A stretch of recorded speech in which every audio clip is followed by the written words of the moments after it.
We ready for some meat and potatoes? Yeah. Some potatoes and some meat? Yep. A little bit of both? You got your immigration questions, I've got your answers.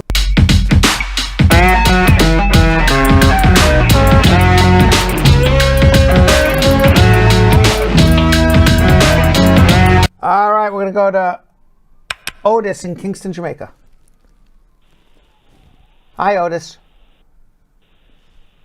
Otis. Hello, Brad. Hi, Otis. How are you? I'm good. How are you? Fabulous. What's going on? Well, I have a case. I filed for my wife in 2018. I am a resident, not a citizen. Because of COVID, everything was delayed. But the filing was accepted in October 2019. Now, she has finally gotten a date for an interview, but on checking, we found that they have said our thing is incomplete because I need to fill out a 864EZ. Okay. I filled out the 864, which was accepted. Okay. I do not qualify to fill out the 864EZ. Okay. What do I do? Well, do you have 3 years tax returns? No, I do not work in the United States, so there is no way I can fill out the EZ. So then you need someone else to give an affidavit of support. And then, no, I have somebody has given an affidavit of support. Yes, and submit that. You submit a regular I-864. You sign it with no income. You get the second affidavit. No, we did that. All of that was done. All right, so good. Do it again because obviously they don't seem to have it. You fill out. This is what you do. Why would they say the? I don't know. EZ I'm not the U.S. Embassy. I don't know. I didn't handle your case. I don't know what you're looking at. All I can do is tell you what you need to do at this moment. And what you do at this moment is you fill out an I-864. You sign it before a notary. You have no income. You get a second I-864 from somebody else in the United States with 3 years tax returns and a job letter. You have two issues that you're going to confront. Issue number one is, I hope you didn't abandon your permanent residence by living in Jamaica for the last 3 years. And issue number two is, if you're not working and kind of living in Jamaica, you're going to have to show the U.S. government that you and your spouse plan on living permanently in the United States. You're not going to live in Jamaica. Okay. All right? Okay. All right, good luck. Okay. Thank you. You're welcome. All right. Pearl in Waterbury, Connecticut.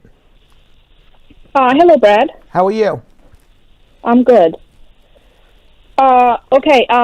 My question is, I've been in the U.S. for a little over 5 years. I came with a J1. I was an au pair. Right. So now I'm trying to apply for an F1 student visa. I'm trying to go to nursing school. So my question to you is, what are the possibilities of them giving me the F1 visa? You're on an au pair visa now? No, I was. What is your status now? I overstayed. So you're not going to get an F1 visa because you can't change your status here. And if you go home, you've shown an intent to minimally violate non-immigrant visas, and most likely an intent to live in the United States. So your chances are, for all intents and purposes, zero. You need to figure out another way. Okay, thank you very much. Right. Let's go. Oh, you know who's driving us crazy?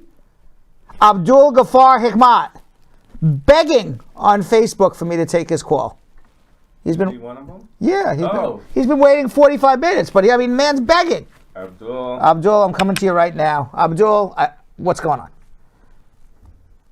Abdul, begging, and now he's not even here. Would you believe that? You knew that was going to happen. I knew it was going to happen. Abdul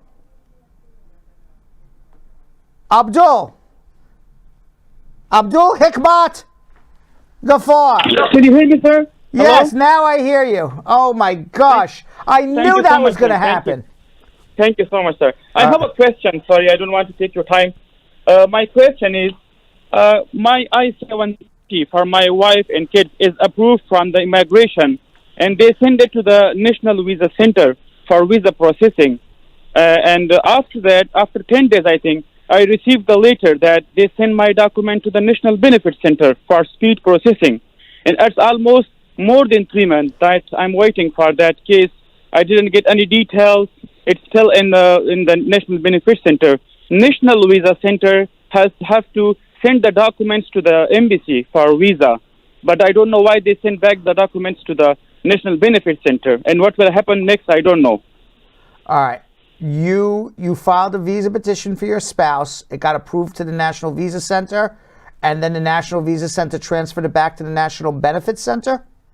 Yes, sir. Then somebody wrote the National Visa Center and said your spouse and your child are going to be in the U.S. and going to adjust their status. That's what happened. Yes, because I'm here in U.S. I become like where's your wife and asylum. daughter? Where's your wife and daughter? In Afghanistan. So then why would you transfer the case back to the National Benefit Center? That makes no sense. That's why I'm confused. Yeah, you're confused because your case was at the NVC, and then either you or somebody else wrote the National Visa Center, which is where your case was supposed to be, to do the affidavits of support so you can get your family an appointment at a U.S. Embassy, maybe not in Afghanistan, but somewhere nearby. And like what happened is somebody wrote a letter to the National Visa Center and said, your wife and kids in the U.S. and they're going to adjust their status. That's why it gets transferred back. That's why I'm confused. I'm confused too. Why anybody would write that or do that? You need help. It's almost approved. I have the approved letter. You need help. The case got to be transferred back to the National Visa Center, and it has to be expedited because your wife and daughter's in Afghanistan, a very dangerous place. And then they got to get to a third country and process for their green cards. But I think you need some help. Hold on one second, Abdul.